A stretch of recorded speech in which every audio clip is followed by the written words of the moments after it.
Hey guys, what's up? Camp Watch 5 here. It's Josh today for a review on the iPad. So let's go ahead and get started with this, guys.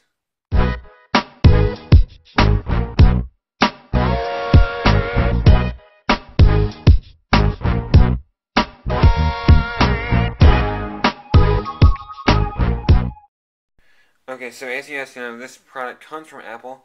This is actually not my iPad. This is another family member of mine's, but thought I'd do a review on it anyways. So this is the Wi-Fi only model, 16 gigabyte, and it's a pretty cool device. I'll do some comparisons with some other devices later in the video, but let's just take a look at the device itself. So you got this nice big 9.7-inch screen here. On the right hand side, you have, as you can see right there, you got the volume marker and right now the screen lock, but I believe it's going to be a mute switch now in the next firmware, if I'm not mistaken.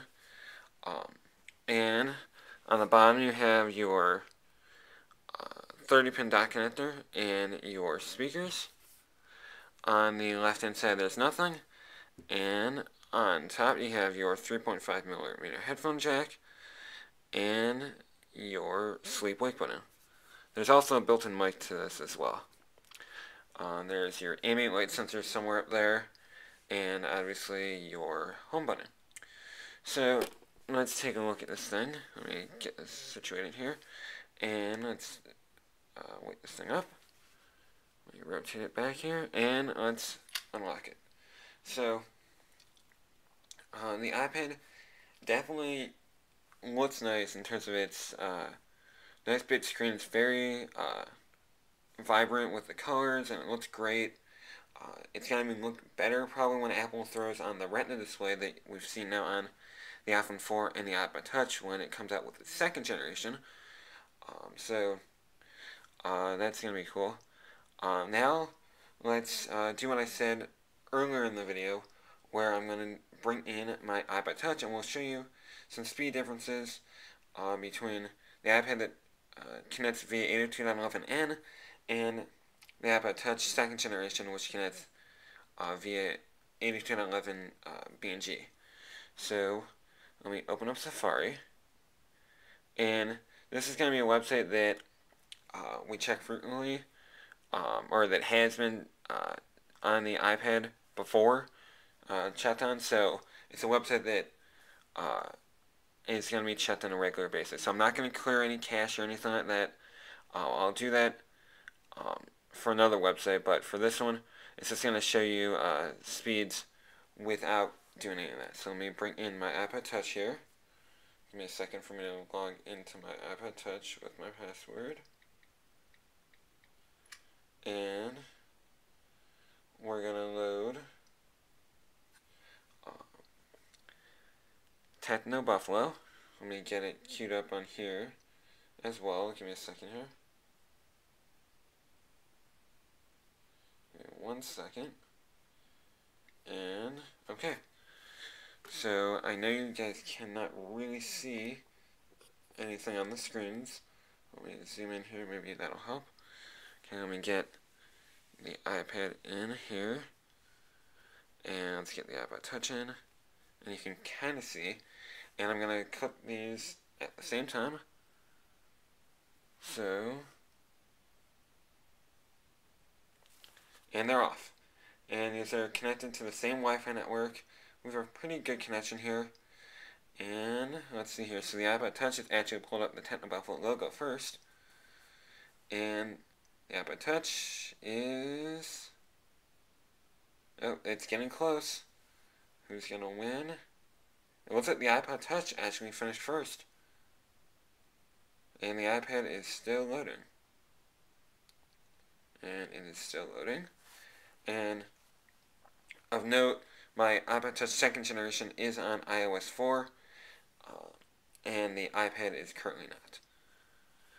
And the iPad is still loading. Wow.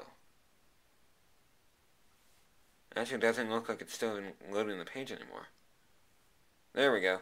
Okay, so that was much of a difference there. So let's actually go into the settings and clear the cache and cookies here.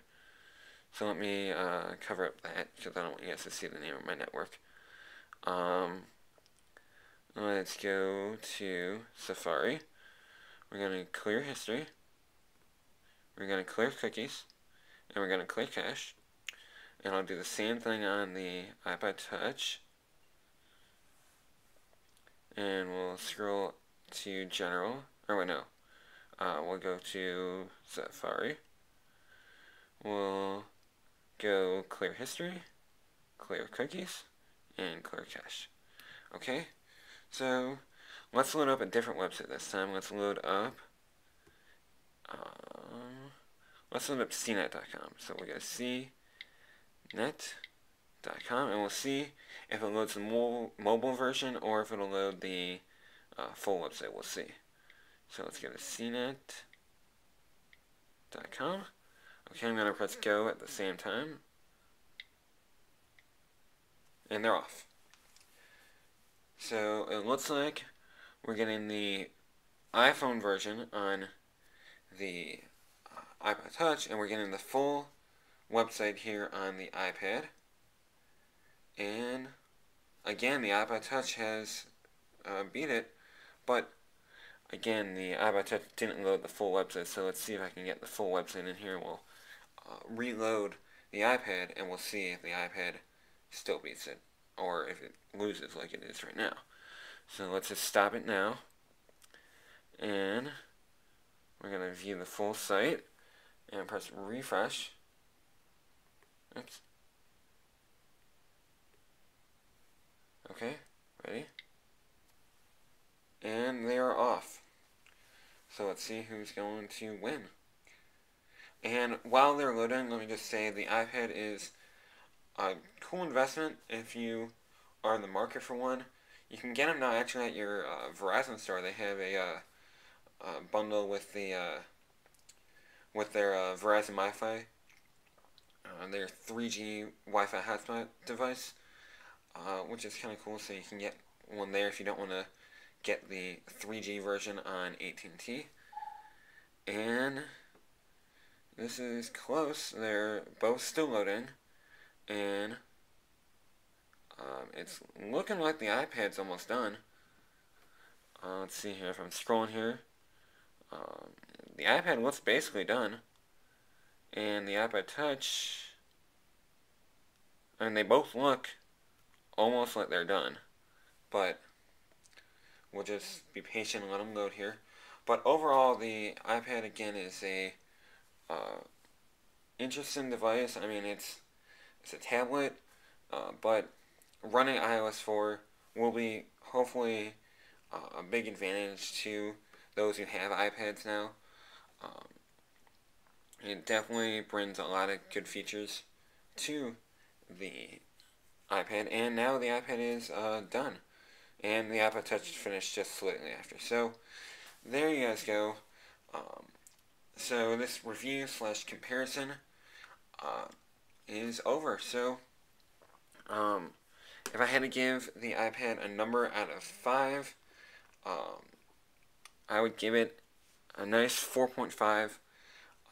I'd like to say for the second generation, what I definitely want to see is most definitely a front-facing camera, and a back camera. I mean, my thing that I'm saying about adding the back camera, let me show you, if they were to do this, is I just can't picture myself trying to take photos with a thing that's a lot wider than your typical point and shoot or DSLR. So a back camera is questionable, but the front camera I can see definitely. And in terms of anything else, I mean, the Retina display is going to be a thing that definitely will bring some good quality to the screen. Other things, really not much. I mean, the iPad is nice. I mean, it does have a pretty significant black border. Maybe they can make the screen bigger. Not sure what else Apple can do. In terms of right now, We probably will see an announcement in January for the iPad, and then for the second generation iPad, and a release in um, April or early May for the new iPad. So for some exclusive content, you can follow me at twitter.com/campout5. Please remember to rate, comment, and subscribe, and I will see you guys in the next video. Bye, guys. Peace.